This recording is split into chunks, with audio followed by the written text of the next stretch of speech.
The village of Kasar-e-Sukun was not marked on any map. People only spoke of it in whispers, usually after midnight, when courage weakened and memories sharpened. It lay far beyond the highway, past broken roads and dead fields, where phone signals died and even birds refused to fly. That was where we went.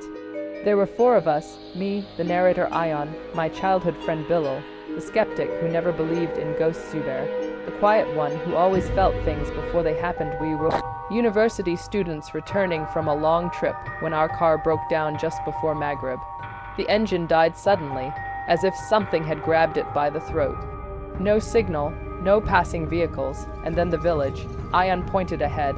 Look, lights. The village looked abandoned, yet lanterns burned in every window.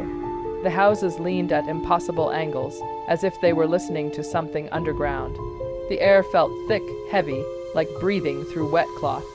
As we entered, the adhan echoed, but it wasn't coming from a mosque. It came from everywhere. An old man stood in the middle of the road. His beard was long and yellowed. His eyes were cloudy, yet somehow fixed directly on us, the strangest thing. He had no shadow, even though lantern light fell behind him. "You should not have come," he said calmly. Bilal laughed nervously. "Uncle, our car, you heard the adhan." The man interrupted. "When the call is heard here, the doors close." "What doors?" I asked. The man looked at me for a long moment. "The doors between worlds." Before we could ask anything else, he pointed to a large house at the edge of the village. "Stay there, pray before you sleep, and whatever you hear tonight, do not answer back." Then he walked away and vanished between 2 steps. The house was massive, older than anything I had seen. Black stains ran down its walls like dried blood. The wooden door was slightly open, creaking as if breathing. Inside, dust floated unnaturally, moving against the air.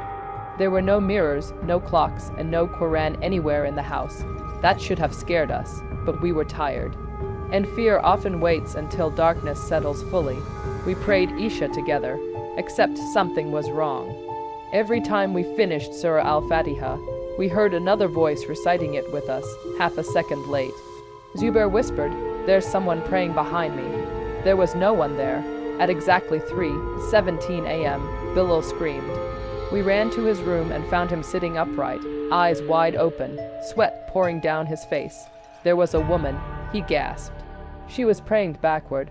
"What do you mean backward?" Ion asked. She faced me, not the Qibla. Her feet were twisted. Her mouth didn't move, but the prayer came out anyway. Then Bilal began to cry. "I think she's still here." The lights went out. The adhan started again, but this time it was wrong. The words were distorted, stretched, spoken in multiple voices. Male, female, childlike, and something else entirely.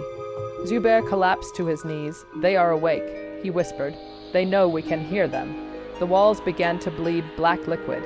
Footsteps echoed from the ceiling, slow, deliberate, circling. Then the whispers began. "You are guests. Stay forever. Pray with us." Something knocked from inside the walls. In the basement we found it, a massive, skin-bound book resting on a stone pedestal, its pages turned on their own. Inside were names, human names, dates, and causes of death. Zubair's name was already written. "Cause of death," answered the call. He screamed and ran upstairs. We followed too late. We heard bones crack. We heard Zubair praying loudly, desperately, then silence. When we reached the hall, Zubair was standing there smiling, but his eyes were completely black. "Why are you afraid?" he asked calmly. "We have been praying here for centuries." "Bilal," shouted I. "Atul, Kursi." Zubair's body folded backward, his spine snapping like wet wood. Something stepped out of him, tall, shadowless, horned, a jinn. The jinn spoke without moving its mouth. "This house belongs to those who pray without sincerity. Their fear feeds us." It looked at me. "You still believe?" The house shook violently. The jinn screamed as the adhan outside turned pure, clear, powerful. The old man stood outside the house, reciting loudly. The walls cracked. The jinn shrieked and was pulled back into Zubair's body, which collapsed lifelessly. We ran. The village burned behind us without fire. The car started on its own. As we drove away, the village disappeared like smoke. Bilal stopped praying. He said it reminded him of that night. Ayan moved abroad and never spoke of it again. I still pray, but sometimes, especially at 3:17 a.m., I hear the adhan begin, and for a moment, I don't know which side is calling me.